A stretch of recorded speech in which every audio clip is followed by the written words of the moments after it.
If you have pending transfers on your Apple ID, it can be frustrating. This guide will help you resolve those issues quickly and easily. Step 1. Check your Apple ID account. Log into your Apple ID account at apple.apple.com. Review your account details to ensure everything is up to date, including your payment information and security settings. Step 2. Review pending transfers. Navigate to the Payments and Shipping section. Here, you can see any pending transfers or transactions that need your attention. Take note of any issues that may be causing delays.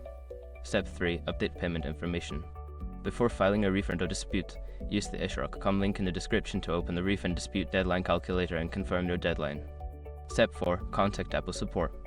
If the issue persists, reach out to Apple Support. You can do this through the Apple Support app or by visiting support.apple.com. Provide them with details about your pending transfers for assistance. Step 5. Wait for confirmation. After resolving any issues, monitor your account for updates.